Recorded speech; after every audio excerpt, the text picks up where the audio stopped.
tabax dañ koy defar loolu yëpp dëgg mais ñi njëkk a yey ci suuf mooy ñi ñu fekk ci suuf si parce que li Yérim wax léegi ak li daam bi wax concernant le décret, Yérim a dit quelque chose qui défend la femme et que la femme ne dit pas la même chose. Non, man droit foncier. Non, ci li nga wax droit foncier, elle dit li nga wax ça ne confirme pas ça li nga wax dafa ne effectivement 80 hectares yi mën na continuer avec ce décret buy wax waxu 72 hectares yi comme que ci débat leeral la ñu ne décret kay da nga koy wane rek mu leer comme ça coow li jeex comme ça moom nee na buñ ñoom bu ñu amoon ci décret boobu buñ ko gisoon waa dugaar ba xeex bi du leen jaral toj bopp ak tour deret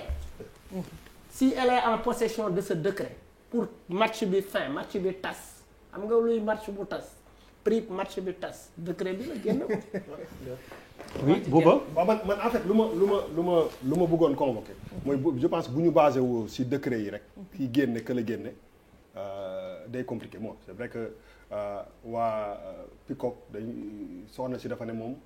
yor na ay papier bu ñu commencé wax di décret bi je pense que papier boobu ci kaw la waroon nekk mais c'est pas le plus important parce que ki nga xam ne moom moo signé woon peut-être pour jox loolu waa PICOC nekkatul président wu Sénégal moo tax damay wax tout le temps que ni muy président muy ministre muy DG ku mu munti nekk sa big boobu saa yoo ko jëlee di signé conjugué ko dans 30 ans parce que moment bi muy indi ay toofi duna amaana doo fa nekkati te dootoo ci mënati dara bien que danañu état continuité la mais quand même c'est un principe boo xam ne dañ ko war a donc sur la forme je pense que bu ñu duggee ci ay kayit ñun aussi suñu yoon newul ci kayit yi mais ay sénégalais lañu lu yenu maanaa dafa war a yenu maanaa mënuloo ñëw ci benn dëkk nga ne sénégalais la déjà li ñu war a njëkk a convoqué mooy que suñu suuf si ñu am il faut ñu téyal ko suñu bopp ñun sénégalais yi lan moom la laa ci retenir ci coow li yëpp mooy que étranger yi ñoo ñëw jël suñu ay suuf c'est aussi simple que ça je suis sénégalais dama bëgg ñu décentraliser di tabax fële man Boubacar Ndour laa tudd ñu ñëw jox ma 80 hectares condition bi nga xam ne moom laa war a tëjee loolu mooy que 80 hectares yi ma la jox yow Boubacar Ndour de nationalité sénégalaise ci cahier de charge bi doo ko jël di ko sedde keneen koo xam ne du sénégalais mais gars yi nañ leen convoqué lu yenu maanaam nan lañ la mën a joxee 80 hectares ci fii nga xam ne c'est stratégique ah yow nga dem mais ubbi capital c'est pas un terme comme ça ubbi capital moomatoo ko suuf si marocain moo ko moom on te donne en tant que leneen looy def lu dul ubbi capital bi jox tey jii nii bu waa ji décider nga décider yow da ngay perte waa ji moom mooy décider mais loolu mënul nekk c'est pas possible ay société de ay droits c'est du n'importe quoi yooyu taxawul parce que aussi il faut pas ñu naxee ñu loolu parce que bu ñu convoqué moom laay wax droit wala ay papier te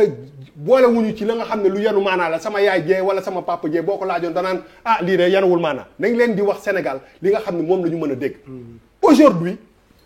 buñ la joxee 80 hectares mais nan lañ la wax pour nga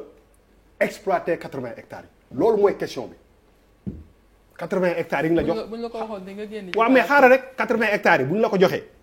moom mooy que dañu bëgg sénégalais yi dëkk fa ban sénégalais moo fa war a dëkk xam nga dafa am loo xam ne société daf koy intégrer pour ne pas mu am inégalité sociale ci réew mooy que ñi am rek moyen rek warunoo dëkk ñi ñàkk rek dëkk yi nga même dans les kër yi réew yi gën a mag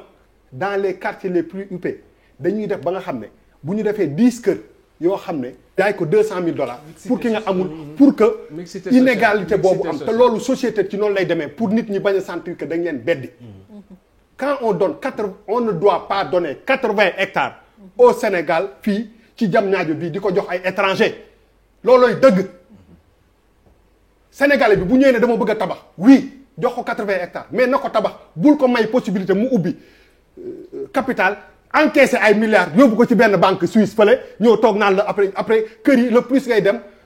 prix kër yi di gën a yokku quels sont les prix lan mooy prix dëkk yooyu kër yooyu est-ce que c'est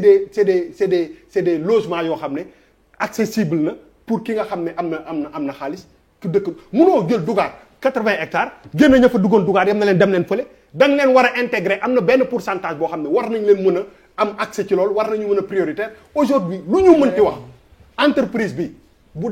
defoon 100 francs pour ñu indi ko ci niveau sénégalais bi maanaam bu defee 100 francs 51 francs yi minimum benn marocain moo ko moom santul Ndour santul Faye santul kii te loolu du affaire u dàq ay étranger du ay dara dafa am ay acquis yoo xam ne partout dans le monde ñooñu ñuy wax ñëpp ñun ñii ñëpp des fois ay victimes la ñuy doon boo demee seen dëkk yi balaa nga faa am 1 mètre carré parce que dañ ko intégré bu yàgg. te ñun li nga wax ni responsabilité état la justement. voilà non dama non yërëm xaar rek ma daan. waaw parce que moom laay wax gis nga foofu lañ war a toll mooy que suñu suuf si tey boo demoon cartographie bii moo boobu di Pape Djibril di wax nga seet suuf yi stratégique Sénégal yëpp ñan ñoo ko moom te ce principe de société droit wu Sénégal yooyu je pense que il faut ñu indi ko ñu xool ko def ci débat xool que ni tubaab bi bu ñëwee fii wala étranger bi bu ñëwee fii bëgg suuf bi ubbi kii nañu fexe ba nga xam ne suñu ay intérêt en tant que sénégalais. même les navires de pêche suuf même les navires sont de droit sénégalais. suñu patrimoine la non suñu patrimoine la tey jii nii xoolal réew moo xam ne. réew moo xam ne sa téléphone moo ko yaa ma dégg sa ndox. moo ko yaa ma dégg say tali dara entreprise étrangère bu ñëwee fii am. projet boo xam ne dafay jëmal réew mi kanam kenn du ko dàq mais aujourd'hui ce qui se passe mooy que on donne à un Sénégalais 80 hectares après il va morceler il va ouvrir le capital après il va vendre non léegi man la question que je voudrais poser mooy 80 hectares boobu njóoba moom ñaata la ko coûté moom 0 franc ñaata la ci am est-ce qu'il a une garantie de l'État? Voilà 80 hectares non xoolal lan la ci état wu Sénégal encaissé ak moom boo ko tey jii nii boo defoon benn étude ne 80 hectares yi ma ko jox ñaata milliards la ci waa ji def poosam lay dem. sa inquiétude yëpp moo nekk ci rapport bi. voilà donc man foofu laay waxee. léegi li ma doon bëgg a wax mooy. booba dafa poser problème boo xam ni c'est la responsabilité.